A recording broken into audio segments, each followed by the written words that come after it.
Hit that button. The Built2 Media Podcast. Why is the button sticky, Gunner? I don't know. Good question. Dude, it's just what I do. Built2. Malay, Gunner, Zach, and Ben. He literally piled it in his hole. I mean, wouldn't you do it the first time? I would. I mean, it wasn't mine, so. Oh. Now from the Liquid Nitro Studios, here's your host, Blake Anderson. Gunner's locked and loaded. Gunner Cummings. I'll be completely honest, we're out of headphones. Zach Whitties. I bit on that so hard. Ben Brooks. They say that the Don't have an hour and a half. man is the head of the house, but the woman is the neck. And what turns the head? The neck. Never heard that. I haven't either. Not even once. Never heard. I don't even know what just happened. That's what I'm talking about. That's saying, right. That's right. Hit the button. I think so. All right, then. I guess we'll fire it off here, Ben. Yep. Ben. Blake. What? What? No volume. Volume? Did you Jeremy says he can hear us. Did you turn your phone up? What's up, everybody? How we all doing? Got a good one today. Got some tickets to give away for Country Jam. Got Ryan Olson on the podcast. We got some recaps from Cedar Speedway, Rice Lake Speedway. A little bit on the Tardy Memorial. That was a show. Ben? Blake? Hi. Red Cedar was phenomenal again. Great street stock race. Well, them tour guys really know what they're doing. Yeah, I'm putting it up front right away. All right. Sean Amundsen He's something. hustling Oh, yeah. every day, all the way through the pack. Oh, yeah. It was good stuff. Parker yeah. Anderson tossing, Yep. flat tire at the end.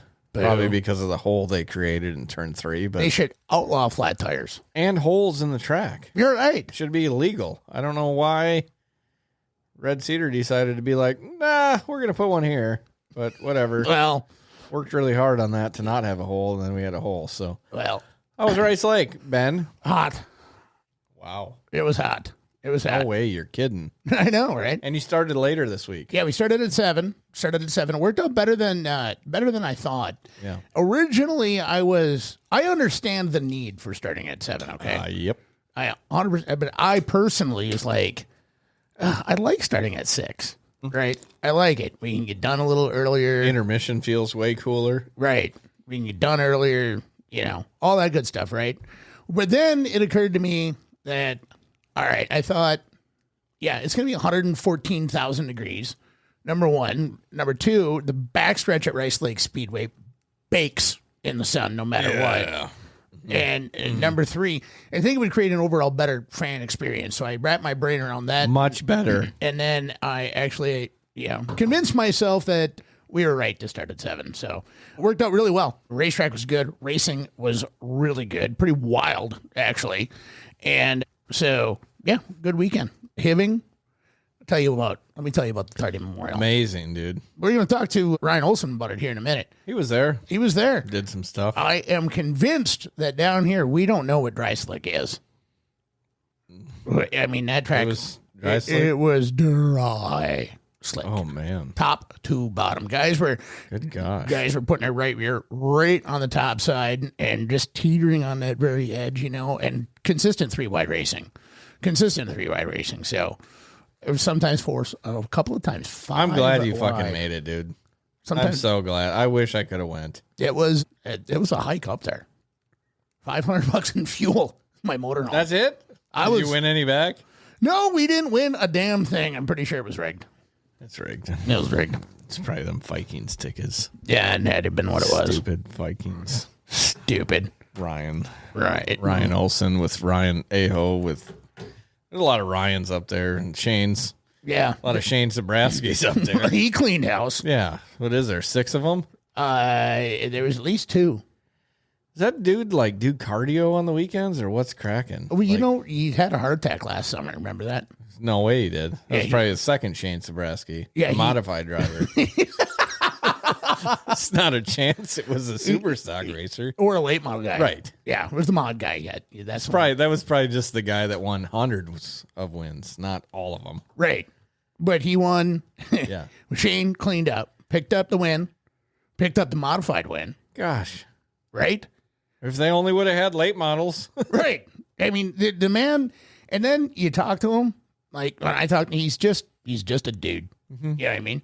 I said, Yeah, hey, dude. Yeah, I said, hey, Shane, Yeah, that dude. Yeah. I said, hey, what do you feel about being on our program? He goes, yeah, we could do that. Cool. Shane, nice win this weekend. Yeah, man, I'm just looking for my rug. And it really tied. Still can't. It find really rug. tied the trailer together, dude. It really tied the West Metro trailer together, dude. Lars is fresh out of hot dogs. Well, that sucks. Johnny Johnson wants to go to Country Jam. Mike Knudsen wants to go to Country Jam. Travis, golly, look at you guys coming in here. Definitely probably not going to make it till the end, I bet. It's me and Ben and Ryan. Look at that. Ryan? Ryan. Oh, there it is. Look at that little There smirk. we Look go. at that little smirking fella. It's like There you we just go. won a feature or something. I just commented too. I'm not going to enter, but Oh, well, you're entered, so you might as well. well, You can win tickets. It don't matter who it is. I got a thing this weekend. I can't go. I'm going to sing this weekend. Okay, wait. Caleb, me? Going to Landry's this weekend. Actually, I think I'm going to Caleb's this weekend What? for his graduation party. Oh, yeah, that's Saturday. That's Saturday. I and won't be there. Then I'm going to the Mater Memorial. I really want to be there. I might still go. I don't know. All right, let's get this show on the road. All right. You ready? Should we introduce him? Yeah, you should. All right. Ladies and gentlemen, joining us from Ladysmith, Wisconsin, this third-generation race car driver is credited with 2 feature wins so far in his 2026 campaign, one of which he is proud of. Ladies and gentlemen, joining us on the Built2 Media Podcast, please welcome number 1 Superstock racer, Ryan Olson. What's up, dude? Not much. How's it going? Going good, buddy. Good to see you. Congratulations on the win, man. And that's one, Ryan. Thank you. You earned that one lock, stock, and barrel. Ain't nobody going to take that one away from you at all. Nobody. No. Yeah, it was a good run. I was happy with it. Finally got one done. So And you led the we're happy entire about it. and you led the entire thing too. Like nobody had anything for you. It was pretty cool to be able to see that and be on the call for that too. The difference in emotion between your first quote unquote win, right? The one that you had earlier this season, and this one. I know we talked about it prior. We talked about your first one that you had, and you were like, meh, I don't really care because I didn't win it. Talk about the emotional side of it, Ryan. When the checkers fell and you pulled into victory lane, what were you thinking? Oh, I was pretty hyped up. The checkered flag hit, and I don't think I let off the gas till I come out of 4 to go to victory lane. I was super excited and fist pumping in the air, going down the back straightaway, and then finally got the car slowed down, pulled into victory lane, and kind of got my composure a little bit. But no, it was exciting. I had fun. I was happy with it. That's so awesome, dude. What does that first win actually mean to you? Oh, it means a ton. We've been after this for 2.5 years now. Finally getting one done, it means a lot. You know, the first year I got second. I think my 3rd or 4th night out in Rice Lake. I led a bunch of laps. I think Taryn got by me at the end. I remember But that. I got a pretty big head that night, and I decided to go up to Proctor the next night and just junk my shit. And then I think the car's been kind of bent ever since then. And then we took it up to TRC this winter and got it straightened out, and it's been a good car so far this year. We're finally getting things rolling pretty good.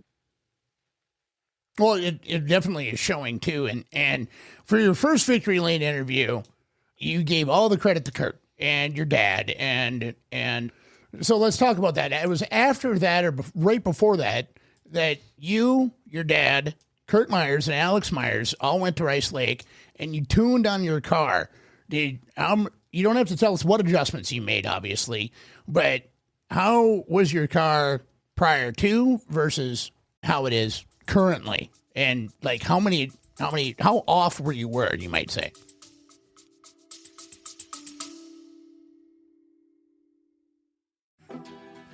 Shipping freight and tired of guessing if you're getting a fair rate?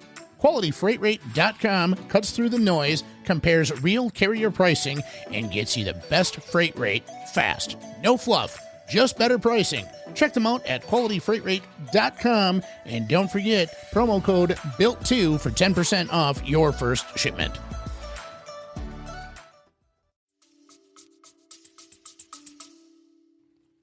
I don't think we were too terribly far off, but just Kurt Made a few adjustments on it, and honestly, turning more laps is what helped, and getting more consistent with it was huge. But I can't thank him and my dad and Alex helped out. I can't thank them three enough for helping me get this thing rolling pretty good here. Yeah, that had to feel pretty good being able to race against the guys that actually, you know, in a sense, not Kurt, but Alex being in your back pocket, sort of helping you out, but being able to compete against them as well and physically beat the guy that helped you, you know, just kind of figure some small stuff out. Yeah, for sure. Usually, well, he wasn't there Saturday, but usually he beats me week in and week out. But no, it's fun to race against him. We have a lot of fun out there. Yeah. Yeah. So once you got out to the front, were you driving flat out, wide open every lap, or were you kind of maintaining towards the end, or how'd the race go? I started fourth, and I guess I don't want to diss on the front row, but they're more of the squirrely guys, you know. And I knew I had to get the lead coming out of two, otherwise I might be kind of screwed. So I had Shane Kissling starting right behind me. He's usually pretty quick. So I kind of split the gap going into one and just held it wide open, and it stuck. We were able to clear him, and then pretty much smooth sailing from there. I'd hit 1 and 2 wide open. There was a lot of bite, and then 3 and 4, I'd try to slow the car down quite a bit and roll the bottom, and it seemed to work good the whole race. And then I was pretty ticked off. I was coming to the checkered, and the yellow come out. And so we had to go back a lap or race another lap, and I entered 3 too hard. I was getting too excited and kind of left the door open for Tucker, but we were able to shut the door and run away with the win. What I think if you ran one more lap, so at the green-white deal, if you had one more lap, I think you would have gathered your stuff back up, and I don't think Tucker really would have had anything for you. And that's not a diss on Tucker or anything like that. I mean, he was coming, but you were just that much faster, it felt like. Oh, for sure. I think I was. You know, one more lap, I think we could have opened up, 2-3 car length gap and been a lot more comfortable there. But the last lap, it's just too nerve-wracking, I guess. It's hard to hit my marks just perfect. Well, especially when you're coming around for your first win. I mean, that's when the nerves really get you on that last lap. Yeah. Yep. First win, that's the hardest one to get. So hopefully the rest of them are easy now. Yeah. Easier. They're never easy. Yeah, they definitely come a little easier, especially when you see the white flag and you're leading. It's much easier after you've already been to victory lane once. Yeah. I found that out the hard way. I won one weekend, and then I started paying attention to the flags, and that next heat race I was about to win, I thought the white was the checker, so that doesn't really go too well, so I just played it off like, I didn't really want an interview. I didn't really want to do the interview, so I just figured I'd finish second. Oh. Because they only interview the winner for the heat race. Oh, yeah. Yeah. A little shy behind the camera if you can't tell. Yeah. One thing about you, Blake, is you're shy. Crying out loud. Listen to this man. Go ahead. I want to touch on a conversation that happened. It was actually the firecracker night, the uncle night. It was me, you, and your dad. And I made a comment, something to the effect of, "Boy, you look pretty good on the high side the week prior." And your dad's like, "Well," it had something to the effect, but you looked at your dad and said, "Yeah, there are a couple of grooves out there. You should try the outside sometime." And he just, because your dad's line, low in the corners, middle on the straightaways, low in the corners. And if somebody's in his line, your dad just doesn't he doesn't move him over he just like, "No, that's mine. I'm going to take this line now, and I'm going to show you how the right way to do it is." What I'm getting at is, how much advice does Eric give you prior to your race? And I know he's out there racing with you, but how much advice have you gotten from him lately, and what's helped you, and how much smack are you guys talking back and forth? Because that would be a fun pit area to be in for sure. Oh, he's helped me out tremendously. Like the win Saturday night, I never would have ran the line I did if he didn't tell me right before I went out there, run from the top and 1 and 2 and the bottom and 3 and 4. No, he helps a lot. I can't thank him enough. We rip on each other in the shop quite a bit during the week, but I get on him about trying to run the top, but he just likes his bottom line. I don't know if you watched his heat race in Hibbing on Friday night. Oh, yeah. He was not afraid to use the right side up, pulling that bottom down. He definitely wasn't, but boy, talk about the victim of unfortunate circumstances too, with your dad on Friday night. God dang, that was. I mean, you look up. Oh, Eric's in one. Okay, he's all right. Couple laps later, oh, Eric's in another one, and none of it was his fault either. So, but you actually ran halfway decent on Friday night out there.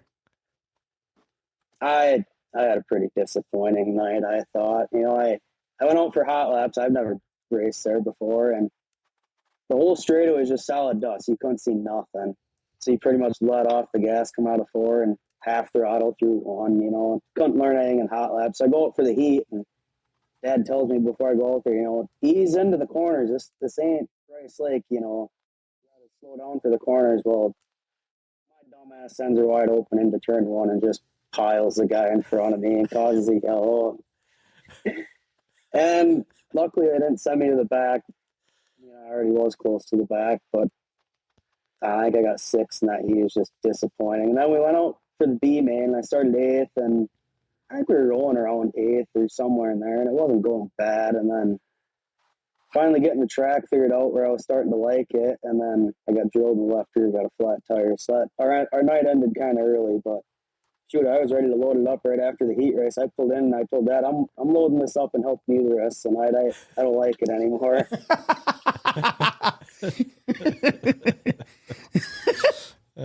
Yeah, I said to Blake prior to the show starting, down here, we don't know what dry slick is. Up there, that was dry slick. Would you agree?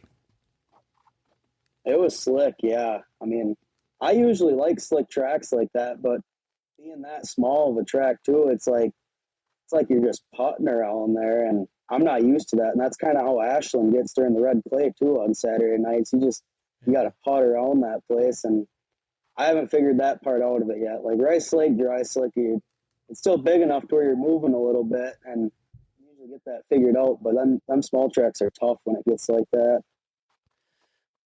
How was the event overall? Oh, it was an awesome turnout. I'd go back again for sure. I was overly impressed. I got 82 supers. I've never seen anything like that before. And then, we got up there and everyone's thanking you for coming, and they're all super nice people up there. And Ryan Aho did one hell of a job putting the show on. And I thought it was cool. He actually reached out to all of us and talked to us prior to coming. That meant a lot. And yeah, I'd go again. It was a good show. Yeah, there's so much work went into that. It's just, even thinking in the background when we looked at all the bonus prizes, that's why we talked about it again the following week after we talked to him, is it's just, talking to each individual driver separately, number one, that's 82 phone calls right there.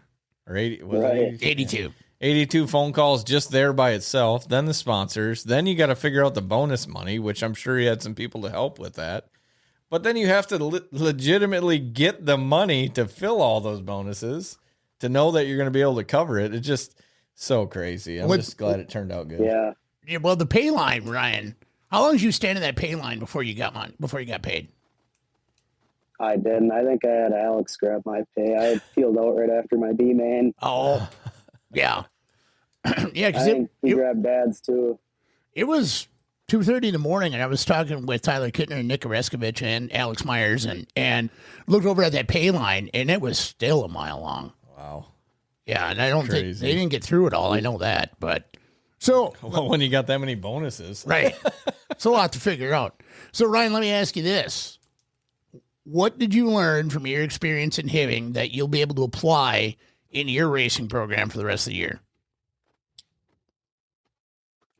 Patience, for sure.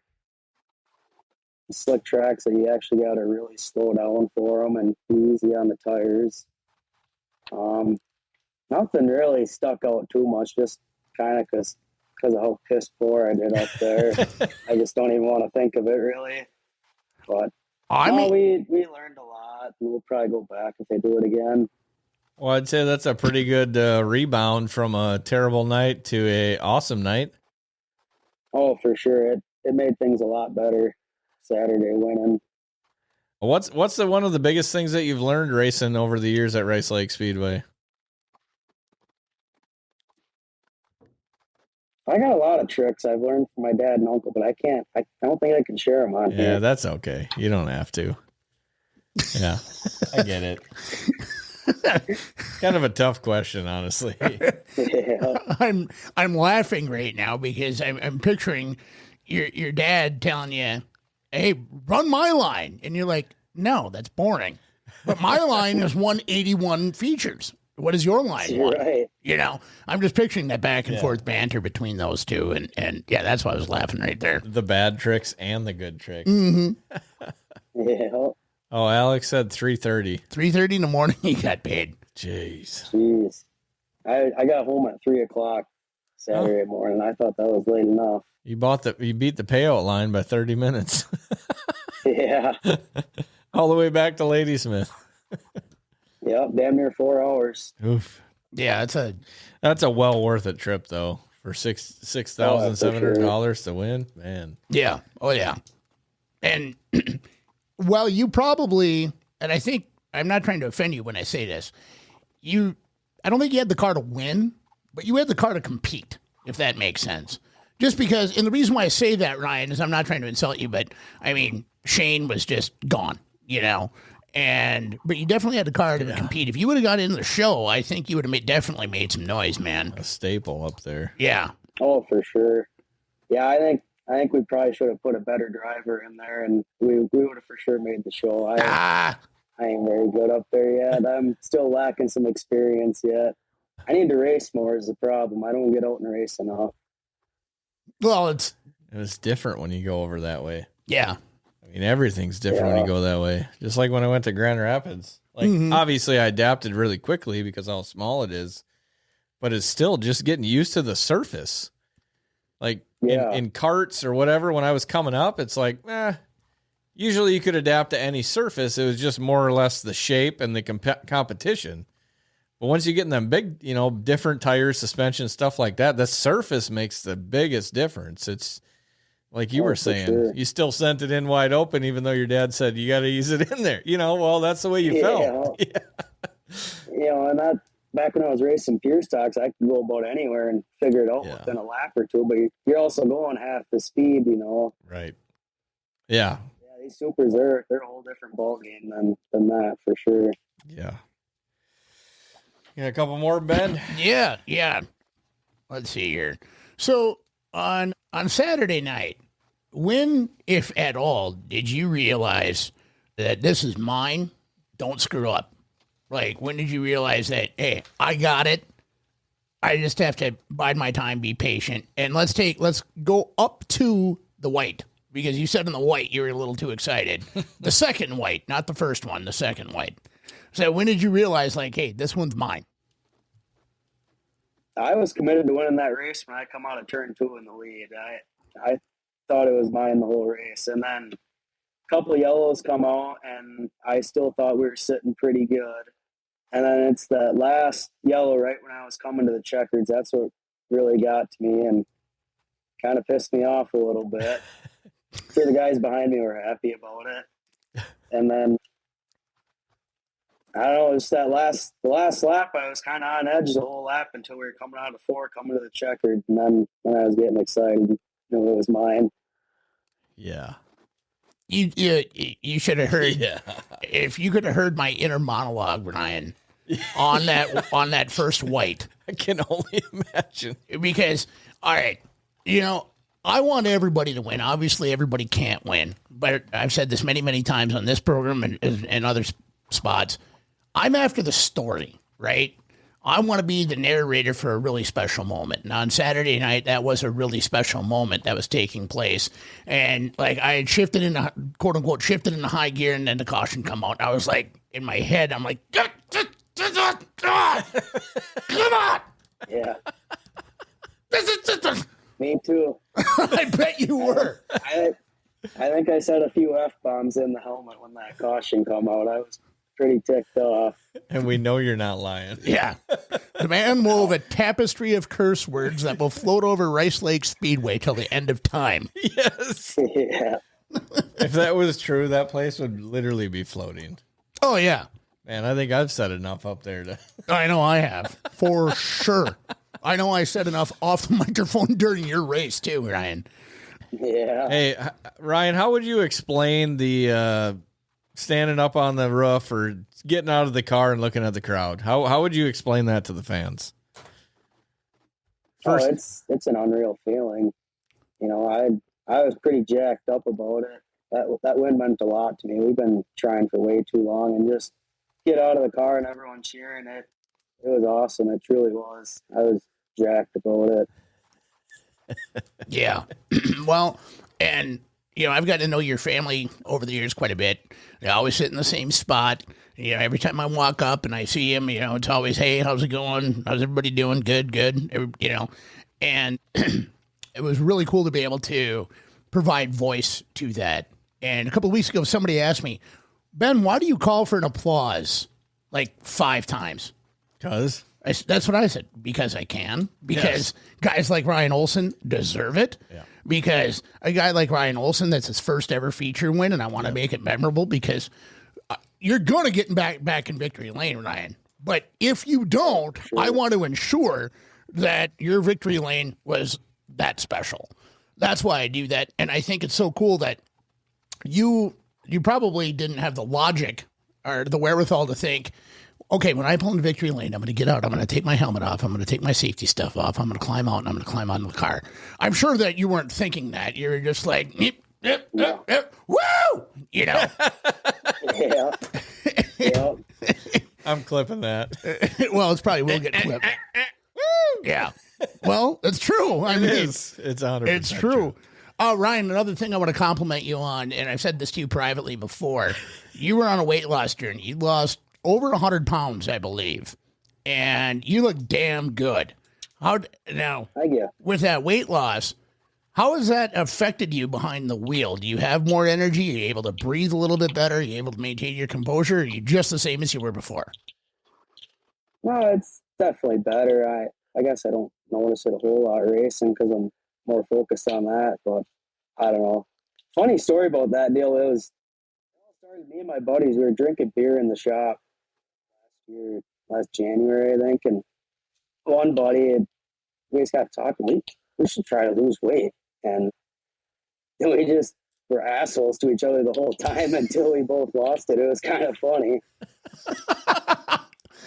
That's the best motivation among dudes. 100% is. Yeah. I did the same thing with one of my competitors. Yep. Yeah. $100 bet on group slots. Whoever wins the most weight gets the winnings. Nice. Nice. Just bitching at each other all year until we did it. Yeah.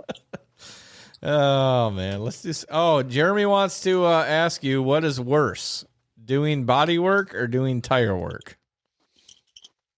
Tire work for sure. Jeremy wants to come sight my tires. He can do it. Yeah. Yeah. There you go, Jeremy. You got a job. Oh, yeah. New Olson Crew tire man right now. Jeremy Bloom. Yeah. Jeremy Bloom.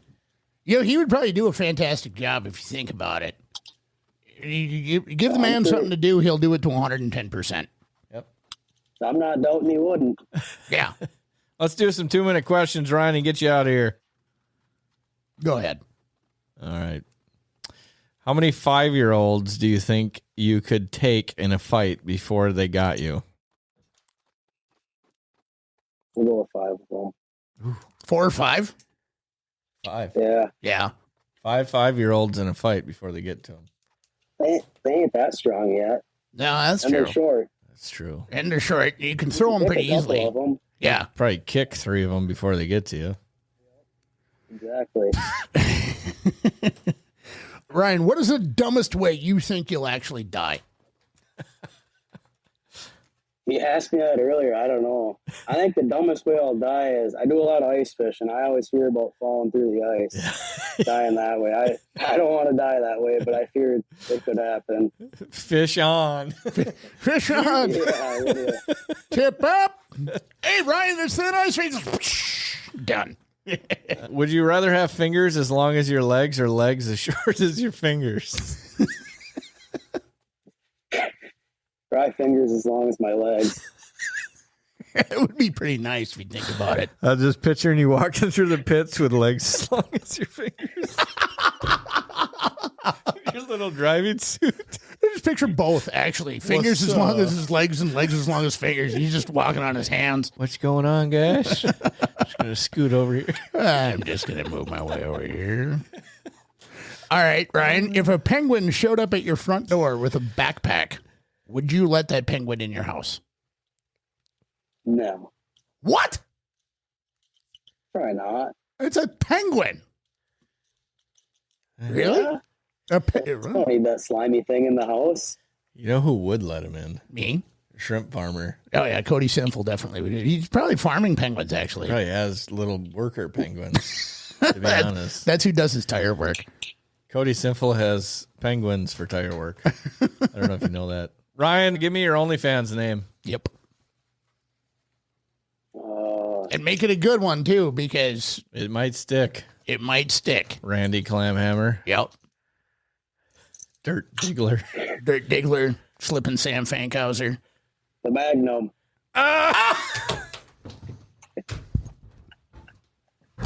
Built. There was always that. How do you have that sitting?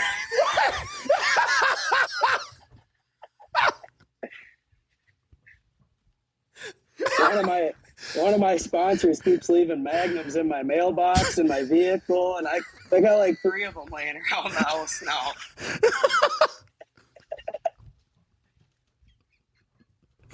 I couldn't think of it until I seen that sitting on the table next to me. The fact that you had it ready. I can't. You were so nervous about it prior to. Like, I don't know what my OnlyFans name will be. Been sitting on that fucker for 15 minutes. He's been sitting on that for 6 months, guaranteed. He's like, I'm going to get these some bitches. I'm going to get them. I'm going to get them. I don't know what my OnlyFans name would be. Ryan, what's your OnlyFans name? Magnum. Unfortunately, this sounds really bad, but I think that one might stick. Yeah, that is going to stick. Yep. Oh, In the chat, hashtag Magnum right now. yeah, game over. Yeah. Oh, Ryan, that was brilliant. It took us 4 minutes to get through that question. Oh, God.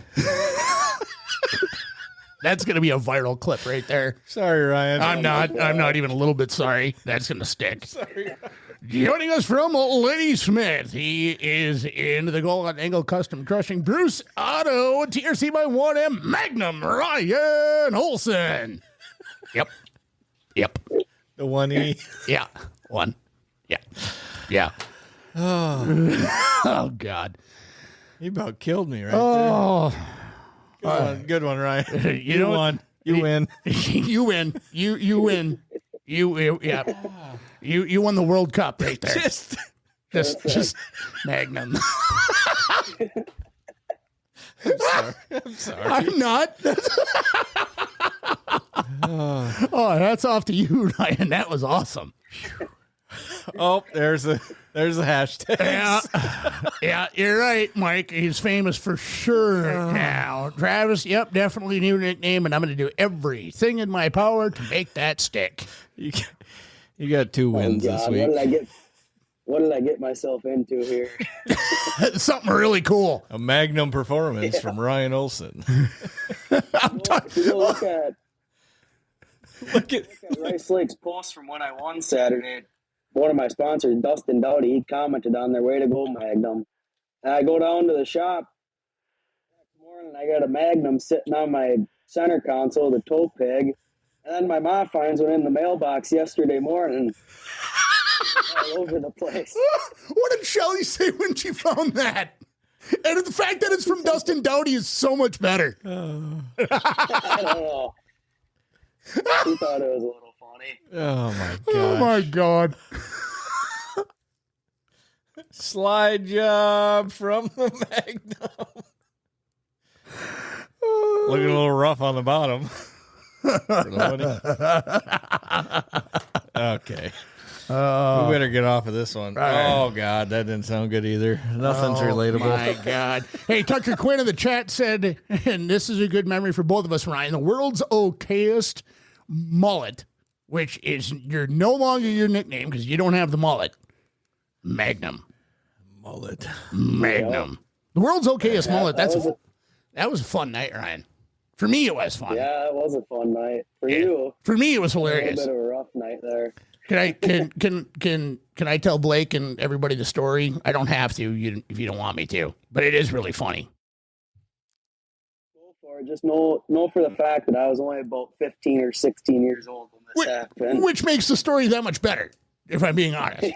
So, Red Clay Classic, Okay. like 3 years ago, approximately, right? It had to be more than that, I think. How old do I you was know? thinking like 4. I'm 21 now. I think I was only 15 or 16 maybe when that happened. I think you were 16. So, okay. We're going back 6 years, 2019, 2020, somewhere in there, right? Okay. Okay. I'm with the Olson crew. We're having drinks, whatever, 3 o'clock in the morning type deal, right? And all of a sudden I hear door open. I turn and look, and there is Magnum in his boxers outside of the camper calling the fucking dinosaurs. Just so naturally, my dumbass had to announce it. Third generation racer and Hall of Fame puker with the world's okayest mullet, Ryan Olson. And all I got was this. He's in the process of hurling. All I got was that. Just the middle finger right back at me. The best part is his mom and dad were there too, and they were laughing. Oh, yes. Of course. Yeah. Magnum. Hey, you know how Probation Nation is a thing at Rice Lake Speedway? Can you please get hashtag Magnum somewhere on your car? Yeah, we might have to make that happen. We'll see what we can do this week. Sounds good, Ryan. I love it. Ryan, one final question. Blake, you on it? Ryan, what are you built to do? What's that? That way. Compete. I love it. Good talking with you, Magnum. Yeah. Hey, we'll see you down the road. Thanks for having me on, guys. We'll see you down the road, Mag. Sounds good. Thank you, guys. All right. Thanks, Magnum. Ryan Olson on the Built2 Media Podcast. Yeah, he's not Ryan anymore. Magnum. He's not Ryan anymore. All right. You might as well just change his name. Good grief. That was so good. So good. I did not expect that. I mean, it was instant, man. Yeah. Instant. I mean, Randy Clamhammer is still all time. That was great. He was so quiet, too, when he did it, so it made it even that much better. But just, yeah, Ryan, just Magnum. OnlyFans. Perfect. Absolutely perfect. OnlyFans name is Magnum. All right. Well, Ben, you want to do some Rice Lake highlights, some recaps? Thank you guys for commenting and hashtagging. Judging by the amount of people in here that hashtag Country Jam, we will probably have to do a video shortly after this one to do the winner. Yeah. I think that's what we're going to have to do. I don't think we have enough time to write all these down to do it live during this broadcast, so we'll just come back on and do an official giveaway for the tickets. Yeah. Yep. That's what we'll do, so.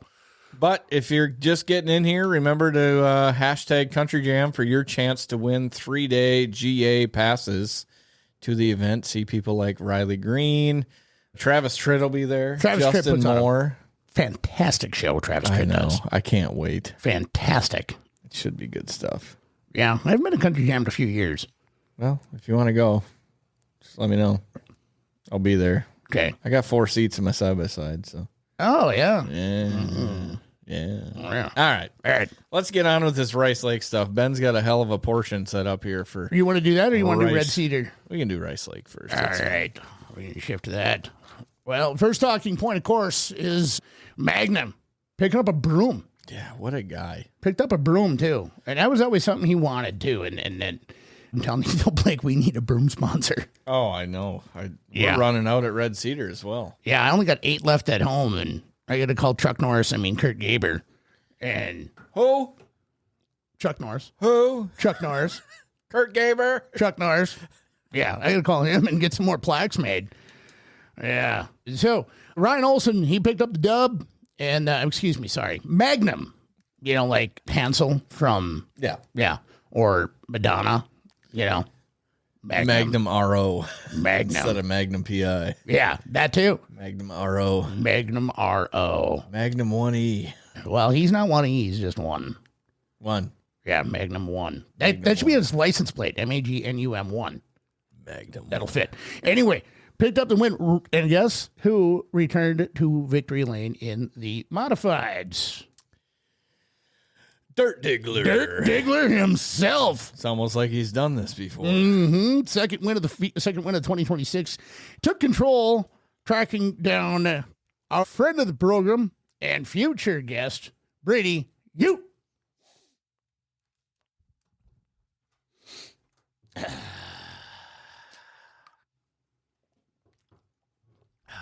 Tinin. Best Snapchat I got all week.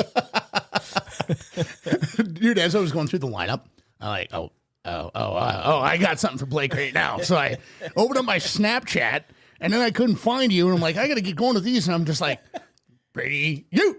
And I set the phone down, and then I went back to it, and I'm like, it's a good thing I had the lineups right there, because I'm reading as I'm typing at the same time.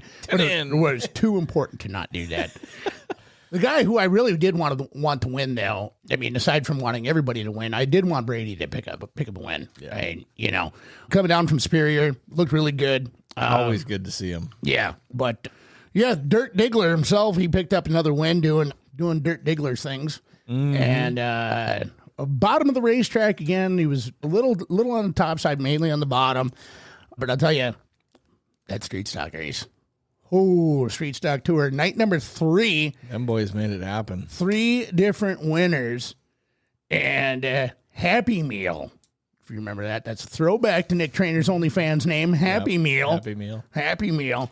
We got a highlight of it, and he's running the Herman Farms 19J, which was slated to be Jenna Herman behind the wheel because Nick is still waiting for his motor halfway through the season.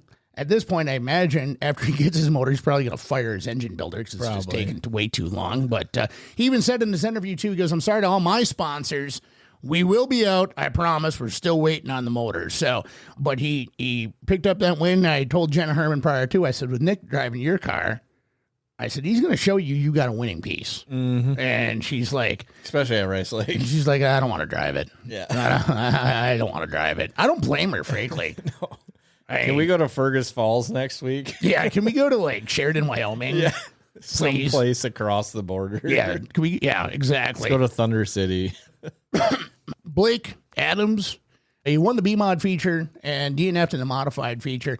I don't know what happened in his modified. He looked damn good in the B mod, but I don't know what happened in the modified. But they were using a rollback to try and take him off, and finally the actual wrecker came out and got him, but. I was up in the booth and I was watching with the rollback. I'm like, what are we doing here? Why is this happening? And Ryan Built standing right next to me. I'm thinking it. And so, but he's saying the quiet part out loud. He's like, hey, where's our wrecker? What are you doing with the rollback? You don't need it. So then the wrecker came out and got him. But Blake bounced back. He had a good B-mod run. And, that pure stock feature, there's one way to describe the pure stock feature, Blake, and that is wild. Wild. Rowdy boys out there. Rowdy. Girls, huh? Rowdy. James Ron had the lead. R-O-U-T? Yeah. I-E. Yes, yeah. James Ron had lead for the first part of the race. And then Simon got up to him, and those two, it was sort of like a shoving match on the racetrack, if you can believe that or not. Come on. Yeah, right? Yeah. And James went to the tail of the field, and then I've never seen anybody jump a start like he did before. Whoops a daisy. Yeah. He got into a couple of people, and I understand you're racing with emotion. You're racing, it's hot out. He's been very close to getting his first feature win. And when you're up front like that, you got to use your head. Yeah, oopsie poopsie. You got to use your head when you're driving, like that. But overall, good night. Let's check out some highlights here. Overall, good night. All right, here we go. go. Let's go over the modified. Yep. Try to catch up to Mike Anderson at 57. There he goes. Look at him go. The Diggler. Straight through the middle, smooth. He's out there tootling around. Yep. It's like he knows something. Man, he's got a hell of a lead, too. Look Yeah. at the difference. What is that? Over a second? Oh, it was easily that. Yeah. It was easy. Checkers up and down for the Dirt Digger, Mike Anderson. Yeah. Wow. Matt Lear worked his way up in second place. And I'm telling you, Matt has really got something going with that Skyrocket chassis, too. Yeah. But Dirt Diggler, just stupid fast. Brady Uten in third. Michael Truscott +5 for fifth was hard charger. But let's check out his interview here. Oh, look at him saluting Jesus. Look at this guy saluting Jesus. Elwood Expressways, why go by love the SSR drones. race cars. Number 57, make some noise for the Dirt Digger, Mike Anderson. Woo! Mikey. Woo! I need to drive that car. Ben, I'm someday. down here in Todd's Ready Mix Concrete Victory Lane Hi. with one excited Mike Anderson. Mike, these kids, they take off on the high side and it don't take long. All of a sudden, that 57 car, you can count on it. He'll be digging the ditch down on the bottom, and there he went, rolling right on by him. Yeah, I don't know if the top was going away. It was a little better down here, I guess. But, you know, them kids are so fast, they got no fear. And they just get up it. And Brady got a good jump on me in the start. And I kind of had to settle in and start working something else. Yeah, definitely. It looked like your car was really just stuck right on the bottom, and you looked the same way in the heat race, just great, consistent, able to maneuver around the track wherever you wanted. Yeah, I tightened it up a little much, I think. But it's still like you had to get up on the wheel. But the way the track was, you had to get up on the wheel anyway. So it worked out. Definitely. This car. What a good job, Mikey Anderson. And he got that broom, baby. Got that broom. What the heck's Mike Truscott doing up there? I don't know. He's been lost up or there. what? He's been up there a few times. Well, see, yeah, Jerry's is no longer Jerry's, so, and he lives 5 minutes from Eagle Valley. Right. But when that opens again, I imagine he'll be back to one night a week, and it'll probably be there. He's good, though. Oh yeah, very good. I mean, he was moving up through the field. Let's check out Magnum's win here. The Magnum. Putting that car on a rail. Oh, he did have a pretty good Ryan lead for Olson. caution just coming coming to one out, to didn't go. This time by. Nice and smooth On around the the hook. bottom. Here he is. This One is where more he said trip he was like, around Race Lake Speedway to decide be able to this see it. one. Ryan's dad, Eric Olson, a victim of unfortunate circumstances. poop. Oh yeah, Last night up in Hibbing. Poop.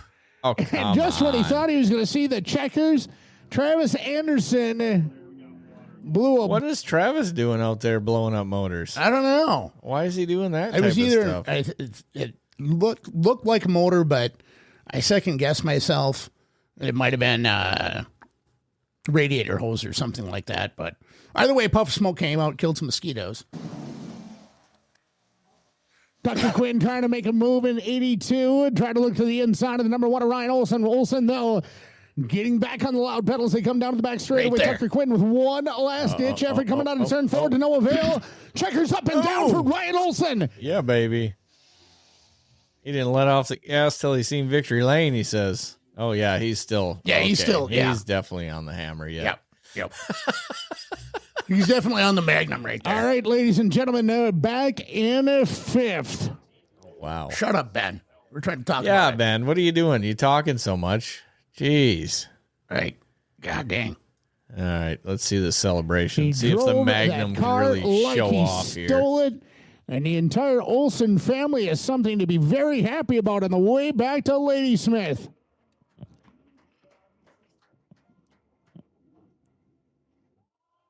He's up. He's out of his car on the roof. Give it up for Ryan Olson in one. Way to go, Ryan. Brett Creaser, down to you.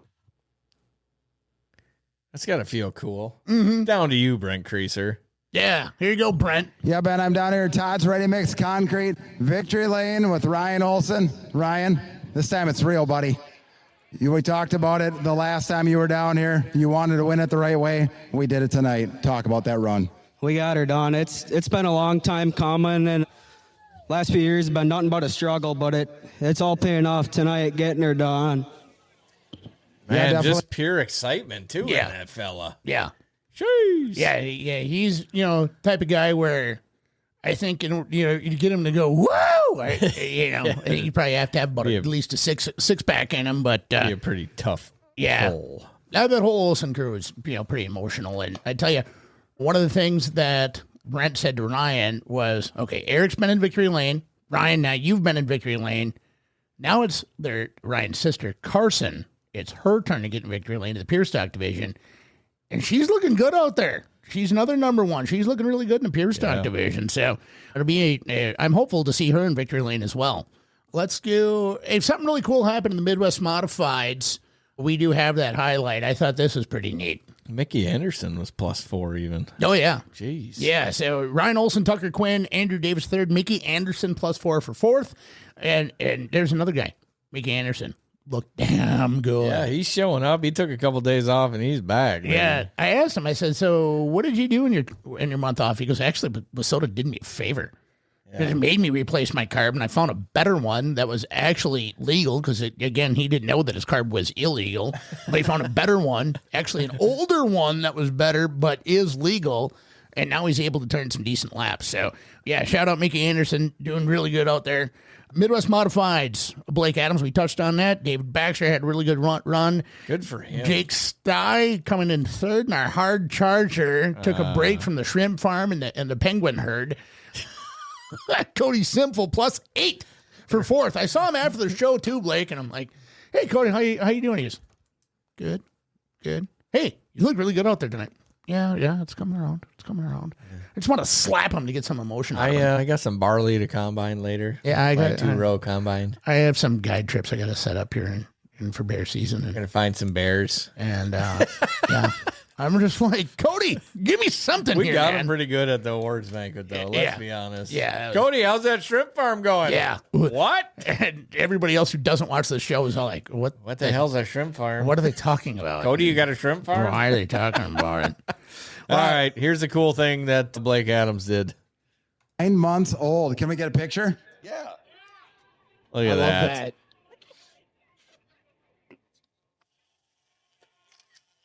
That's so nice. Thank you. Awesome. We thank Blake for doing that. That's the second time he's done that this year. Got a kid a trophy before he went home. That's pretty awesome. Yeah, it was pretty cool. It was just a random deal too, because Brent popped up on the microphone. He goes, "Hey Ben, you got a second?" I'm like, "For you always." Yeah. By the way, Kaylee Giassi likes your shirt. Oh, thanks. Old school. Shout out Cole Olson. I see him in the chat. Cole Olson providing the amazing drone coverage that we had on Saturday night. But he's going to go be an air traffic controller. Oh, boo. Yeah. I mean, yeah, we need them. Clearly, we need air traffic controllers. But do that on your own time, not during racing season, for crying out loud, Cole. There's time. You know what would be really cool? Airports aren't going anywhere. Cole, you should look into this. What if you could fly your drone way remotely? You're right. Yeah. I bet there's a way you could do that. He was at Menominee, too, I think. Wasn't he? Yeah.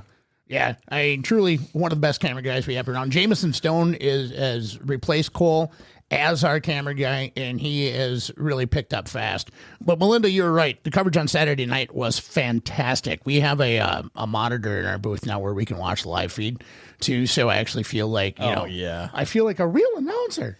I'm a real announcer, so I can see what exactly. I can see what the fans at home are seeing and what they're going to see in replay and stuff like that too. So, but mainly my eyes are looking out because you got the best seat in the house. Why not? You know what I mean? Great spot up there. Yeah. Let's do. This is probably my favorite shot on the entire broadcast. Best track race fans going 4 wide. That's what made the drone so cool. Mm-hmm. Yeah, that was pretty sweet. See some old school cars 4 wide was pretty damn cool. Oh yeah, it's very cool that originated right here in Wisconsin. The 4 wide salute originated here. Mm-hmm. Angel Park. Yeah. Oh, that makes sense. Yep. That's one of the oldest racetracks in America. Midget capital of the world. Yeah, and we're talking about the race cars Facebook, so don't demonetize us. I mean, we've now officially made enough where each of us can have a king size candy bar. Right, it was a big deal. Yeah, that's a really big deal to us. Big deal. Right here up next, we got the closing laps for the Street Stock feature, night number 3 of the Street Stock Tour. See you later, Nick.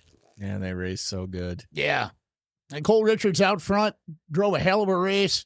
Cody Coomer right in the mix. Kyle Dykoff defending Little Dream. Run to the outside. Nick Trainer with a ton of laps around Rice Lake Speedway. Cole Richards, though, right there. Cody Coomer in second. Oh, wow. Richards is still holding Ripping the off. top he was. Charging Nick Trainer and Cody Coomer. Hey, you boys fight for them Now let tires. him go to the inside. In the meantime, here comes Nick Trainer. Trainer on the outside of Cole Richards. Trainer muscling past Richards. New leader, Nick Trainer, 19. Wow.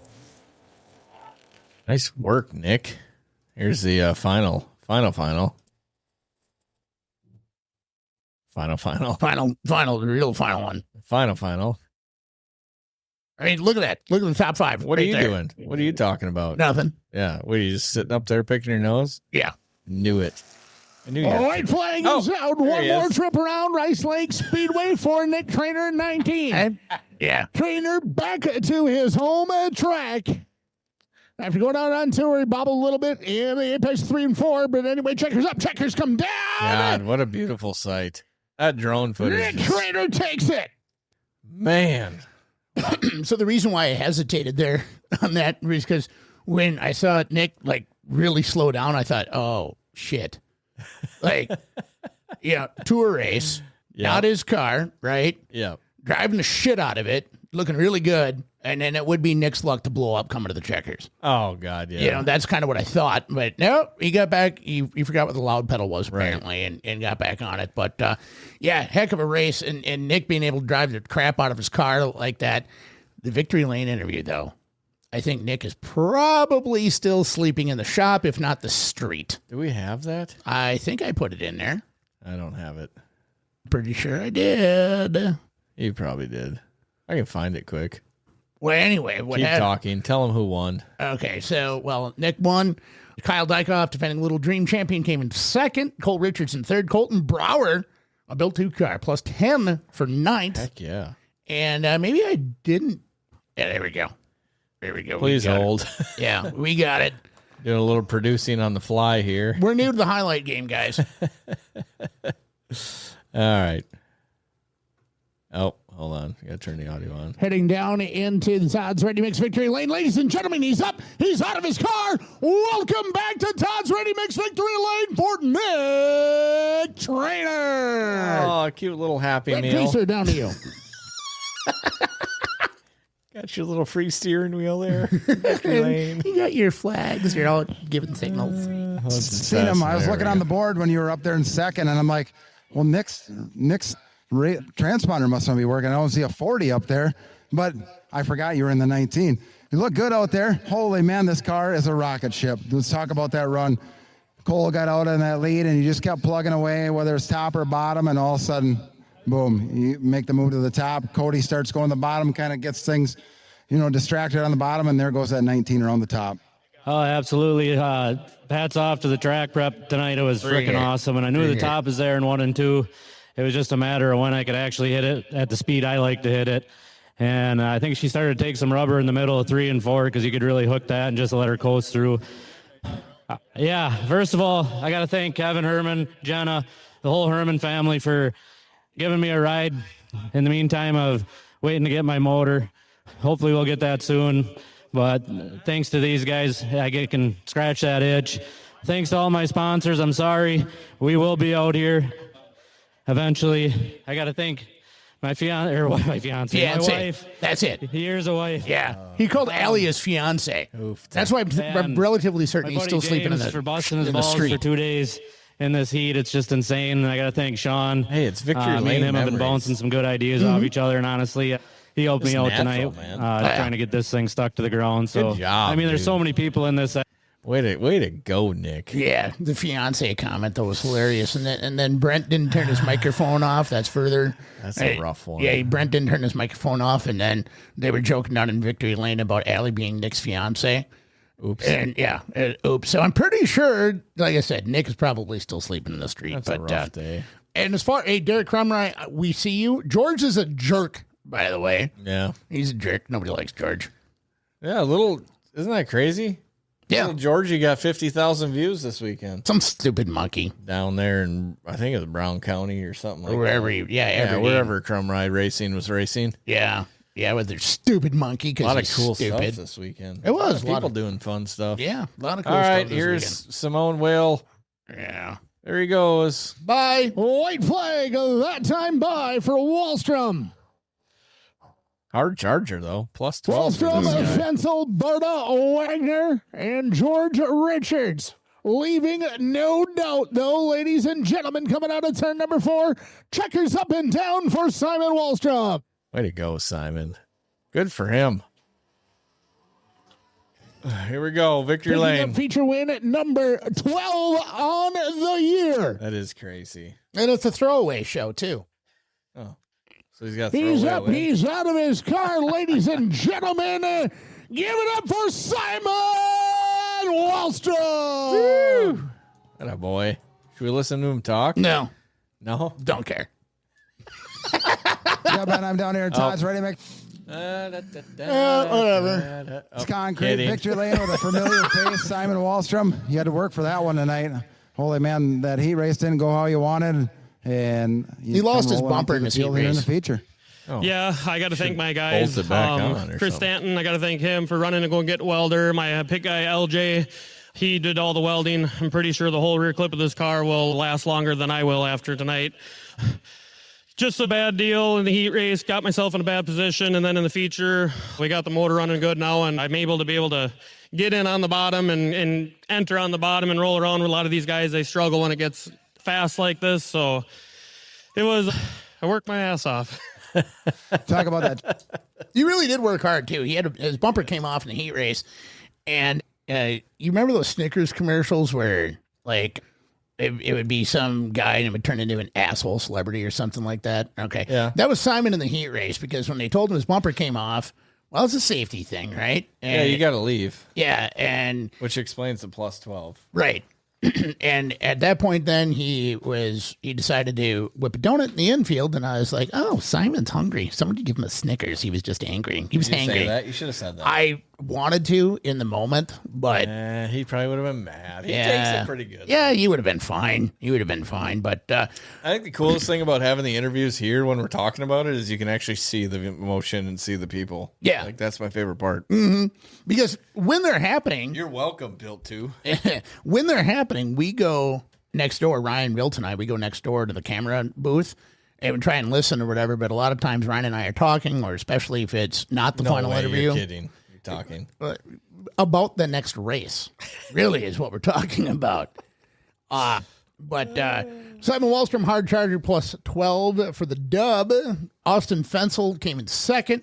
Austin Fensel picked up I would consider probably one of the top, if not the top win of his career last weekend over Independence Day up at Cedar Speedway for the border battle. And then Mark Barter, reigning defending undisputed Bomber Bash champion, came back in third. So, yeah. Good night at Rice Lake. All in all, really, really good night. So, chat, comments, just so you know, we see you. We see you all. And we will talk about, we'll go through the comments at the very end. Trying to get through this so we're not here too long for you. Red Cedar. Let's get Let's do after it. it. So obviously the day started off super windy and super dry. Yeah. And then the wind left and the sun came out. Yep. Which makes it even worse. Right. We had a lot of water in that sucker. Any idea how much? Well, it was 4 tanks, so that's 4 times 4 is what? 16,000. 16,000 gallons on Thursday, and then we put 2 or 3 more tanks on, plus the trucks multiple times throughout the day to keep working it. So quite a bit. Probably like 25,000 gallons of water. Probably. Yeah. So we shouldn't announce that. Menominee needs more water. We're just trying to put on a show here. Well, the track was actually really good. Yeah. And we didn't have a lot of dust all night. I was impressed. We did street stocks ended up putting a pretty decent hole in it, which I don't know, our fault, their fault. It's just skinny tires, man. It's their fault. We haven't been able to keep the bottom dry for the last however many weeks because the rain comes and then it all ponds up. Like, sure. We haven't had a chance to fix the drainage at the bottom of the track because it's been a mud puddle. Well, you can't work with a mud puddle. Right. Especially when it's clay. Right. So we'll get that figured out. But nonetheless, good night of racing. Shane Halupka scores another modified win. Very, very happy. We'll show you some of that emotion. Oh, man. Some of our personal footage. Kennedy Swan, I thought she was going to get it. I'm not going to lie. her and Mike, like, I got some video that I should have put on here. I just didn't have the time. Her and Mike, like, the whole I want to beat you, you want to beat me thing is 100% true, and they showed it on Friday. I love that. They showed side by side, back and forth, and then Kennedy finally ended up running away, and just like in the heat race, here comes the 3-car. And it's like Kennedy was hauling the mail on the top. And Shane just like, hey, I hope I left you enough room back there. Is it good to go? Good to go. Okay, yep, clear here. All right. Okay, now I can run. I'll run away now. And Shane, with his helmet off, is like that. Oh, he said it in Victor Lane. Yeah. God, I really hope I left her enough room. It's like, Shane, just get going, dude. Yeah, he is 100% like that. It's like, here, that's enough room on the racetrack. Yeah, but he's worried about that. Like, he's just the type of guy, he doesn't want to make anybody mad, but he wants to run his race and run it to the best of his ability. When everything goes his way, I mean, then he's just gone. He only needs about half the stuff to go his way. The whole family super excited, ecstatic, and I felt honored. I got to give the whole family a ride back to the pits. Oh, that's cool. First time ever. That's well, awesome. They had the kids, so yeah. Grandma and Grandpa were there. Oh, Gene and Nona Mom and Dad. Yeah, Mom and Dad, Gene and Nona. Yeah, everybody. Fantastic So cool. people. Grew up with Shane. Love that guy.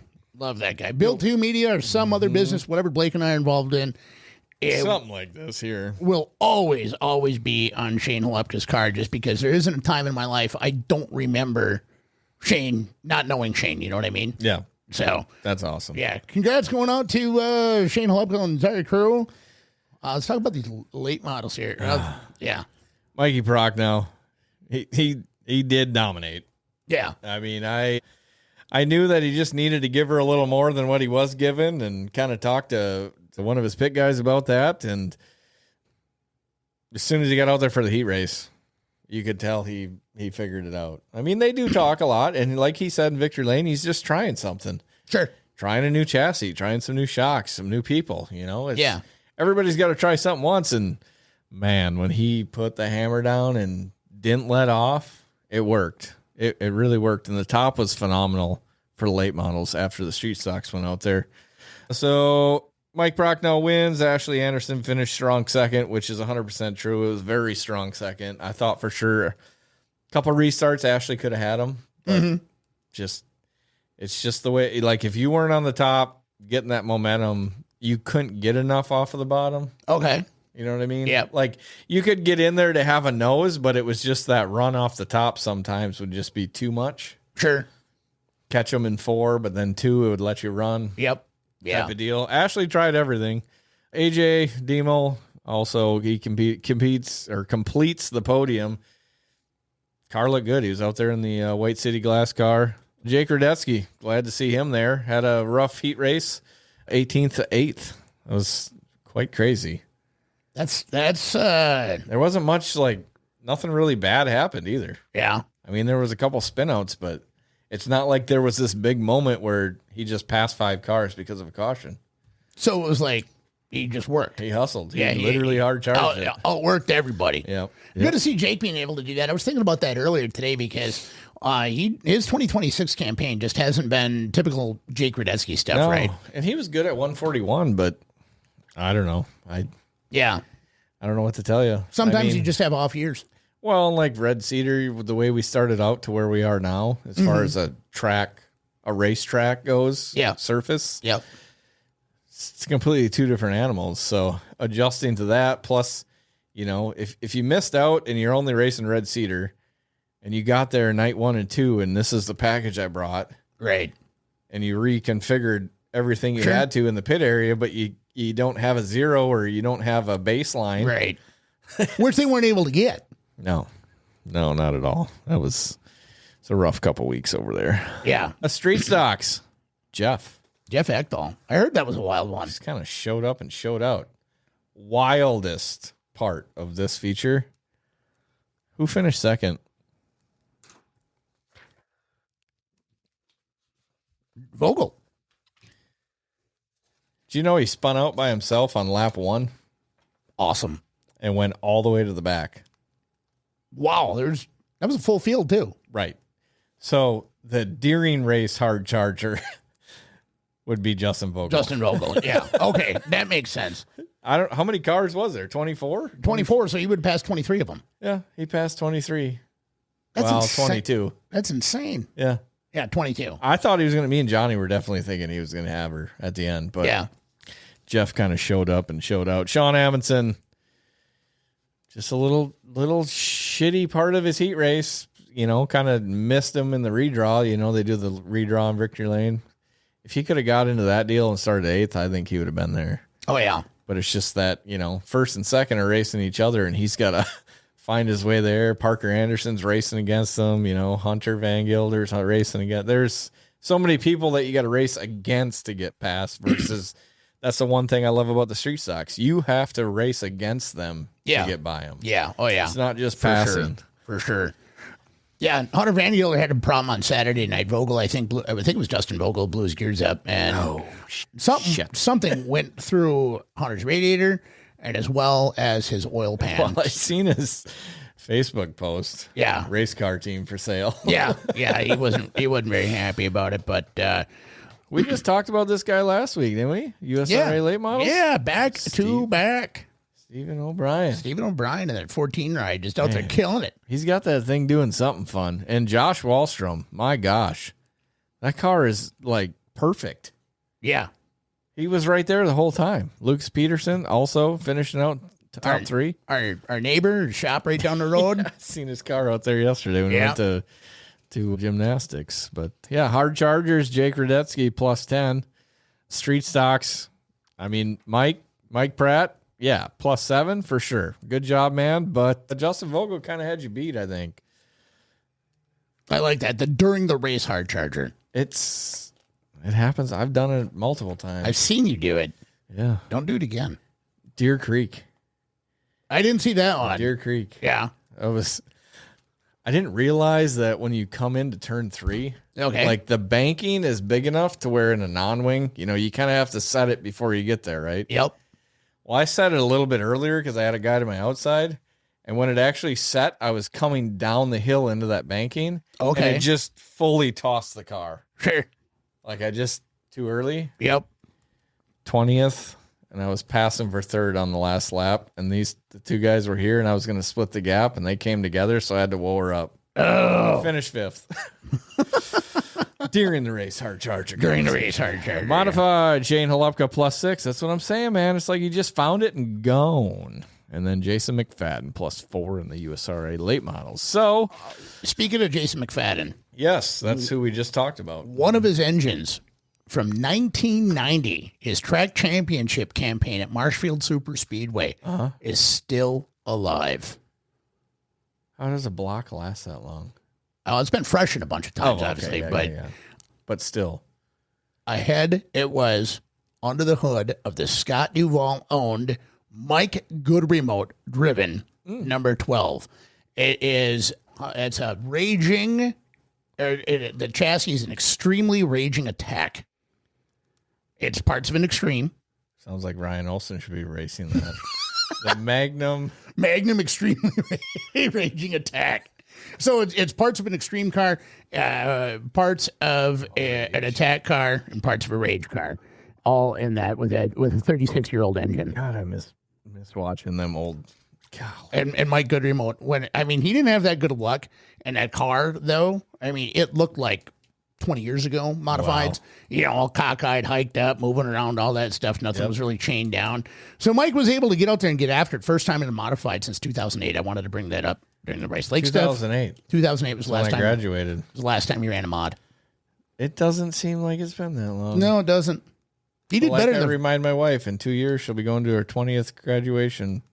Oh yeah, thing, whatever they call them, reunion. Yeah, that. Yeah. All right, here's some victory lane footage. Terrible audio, I'm sure, but it's from a phone. So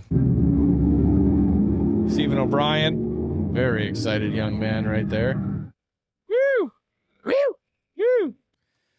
So, like we said, Stephen O'Brien gets a win in the USRA late models. Josh Wallstrom, Lucas Peterson, hard charger, James McFadden. Here is Jason whatever. It's fine. It's names. Here is the pure emotion we were talking about with the Lupka car. Look at that guy. It's like the most excited I've seen him, I think. That's the most excited I've seen him in 40 years. Yep. And he's walking back to the wife to give her a hug and like, oh my god, look at that guy. I've never seen him that excited. It was a great moment. Yeah.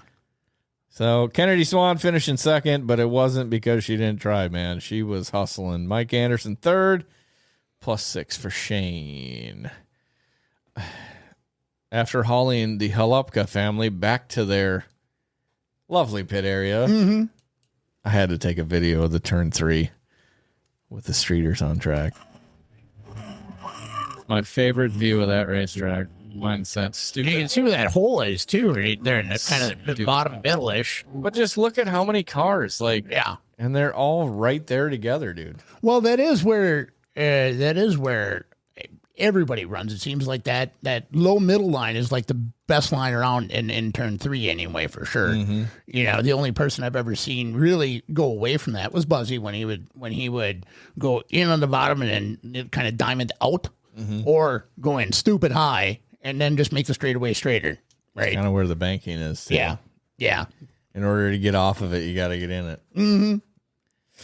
Jeff Ekdahl, Justin Vogel, Sean Amundsen, Mike Pratt +7. Here is how excited Jeff was.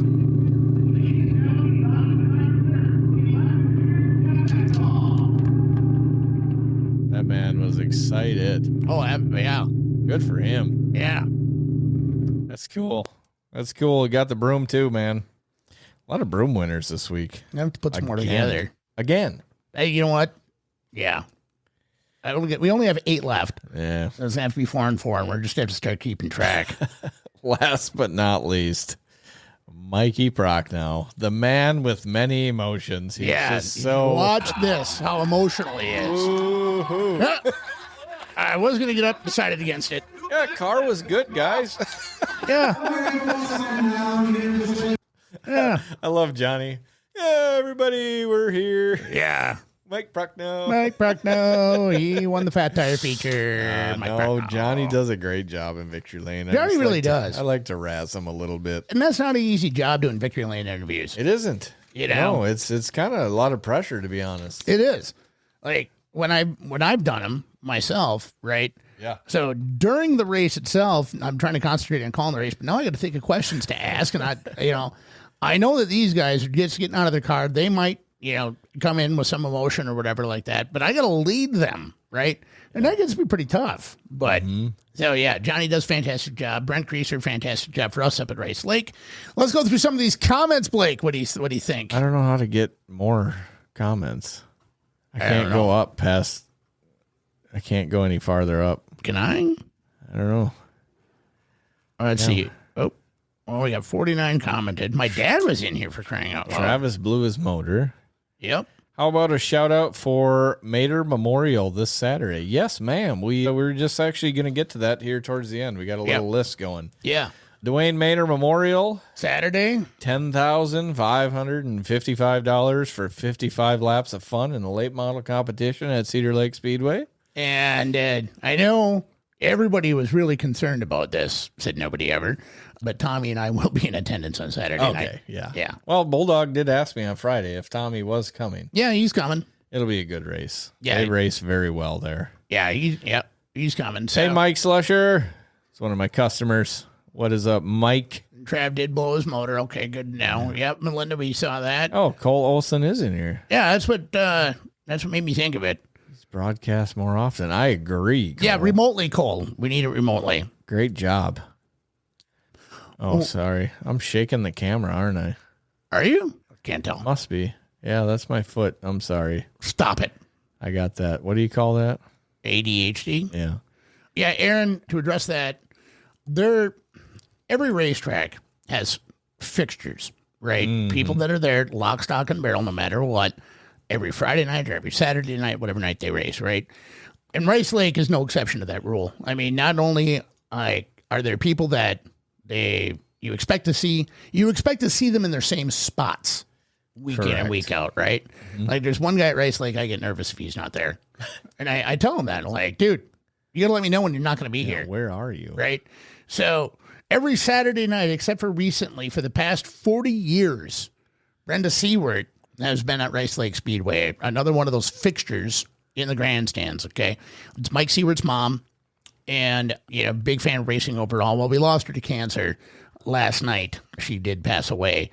So I'll speak on behalf of Blake and the entire staff of both Red Cedar and Rice Lake Speedway, Mike and your family. You're in our thoughts, you're in our prayers.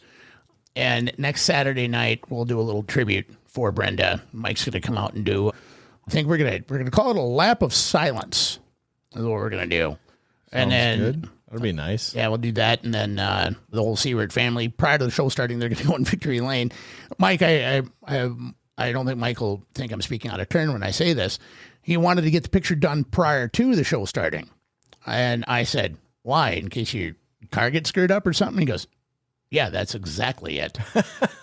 And to me, that makes sense. And Brenda was a fixture at the racetrack, and she liked to give me a hard time once in a while too, and which everybody does. But yeah, so it always sucks when you lose a member of your own family, and as far as the extended racing family is concerned, like I said, Mike and your entire family, you're in our thoughts, you're in our prayers. So yeah, we'll be thinking about you guys. Let's see, what else did we miss here? There's a couple other ones, too, the Dwayne Mader Memorial, which we touched on. That'll be this Saturday at Cedar Lake.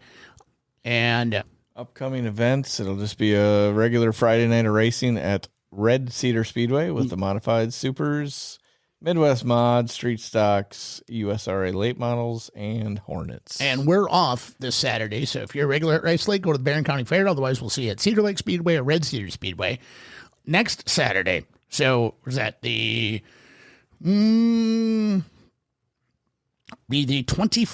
Fastlane Superstock Series coming into town. They had 82 up at Hibbing, obviously not racing for 67 to win. However, $1,500 to win. Oh, wow. I mean, anytime you see a comma in a paycheck, that's good money. Yes. So $1,500. We had a couple of people step up to be able to make that happen. So now, Blake, I think what we are going to do, we'll probably end this program. We'll be right back with another live broadcast to give away some tickets. Yeah, we're going to give away the Country Jam tickets. So I'm guessing with the amount of people that commented Country Jam, we got to go back and we got to find all those comments. Yes. And we got to write them all down, write them in and we're going to spin the wheel here in just a little while. And then from there, we'll be right back. So guys, give us 10, 15 minutes, and we'll be right back. But if you didn't enter the competition if you didn't enter the contest for the Country Jam tickets, and you've been here for this entirety of this hour and 23 minutes, we appreciate from the bottom of both of our hearts. We thank you guys so much for being with us. The reels, you guys' reactions and comments to the reels, it's been amazing. We've seen a lot of traction grow. We've got some episodes uploaded to our YouTube channel, so check those out. Cooper Sunbees is up. Art Golden is up. Yes. Let's see. We got like 4 or 5 of them up there. I should have wrote them down, but the special episode with Chip Eichenberger. Yep. That is posted. Don't forget to look at our YouTube channel as well. We will be doing shorts on there as well with some of the content we've created and trying to get you guys updates from each and every video or each and every race, I guess you could say. This would be our Rice Lake coverage as we work really hard with the DRCs. And that's another thing, too. Special thanks to Watch FYE Motorsports, Watch FYE.tv, and Dirt Race Central for providing the coverage for us to be able to use. Yep. This winter sometime, all of our episodes are going to be uploaded onto DRC's website. So you'll be able to check us out wherever you get your podcasts. But if you want to see our dumbass faces on your TV, we will be uploading to YouTube as well. What else we got coming? Oh, merch. Yeah, we got new merch coming. Special thanks to Kaylee Giassi and Jake Tim for hooking us up with On Demand. They're great people. So far, we can tell they're in the heart of their season right now, though, too, because they're a little hard to get a hold of, but at the same time, we're not in a hurry. We understand. We just hope we can have a shirt run by the time invite season comes out. Happy to see all the brooms going out. Yeah. Man, what a big deal that became. I just started right here. Something stupid you and I both said. I think your idea, but man, Yeah, we Time need to get some trash pans. Yeah, we need a dustpan or something, and the Built2 dustpan. Like Blake Adams has probably 60 brooms. He's got enough brooms to last him for the rest of his life. Yeah. And guys are they're keeping them. They want them because Brent always asks, "Hey, you already got a few brooms this year. Do you want this one?" Well, yeah, it's a trophy. Right. That's what I had to tell Mikey's crew. Yeah. Do we keep this? I'm like, yeah, it's yours, man. It's like a trophy. Yeah. They loved it. Awesome. Thanks. It's awesome. Yeah. Heck yeah. Anyways. All right. We'll be back shortly. We're going to catalog all this stuff, and we'll see you in a little while. As always, that was anticlimactic. You got something to say? Hit up the Built2 Media Podcast and let them know. Like, comment, and share on TikTok, Instagram, Facebook, YouTube, and at Built2Media.com. Thank you, Built2 Media sponsors. QualityFreightRate.com, Liquid Nitro Energy Drink, SKD, Scott King Designs, Thunderhill Speedway, Kick-Ass Beef Jerky, Jiggy Signs, Harvest Racing, K1 Race Gear by Ryan Bowers, Spot On, Point of Sale System Credit Card Processing, and PrettyPolishJunkie.com. Get your Built2 Media podcast fix. Get everything you want and get everything you need at Built2Media.com, except for the t-shirts. Figure it out. Be back next week for another exciting Built2 Media podcast. The Built2 Media Podcast.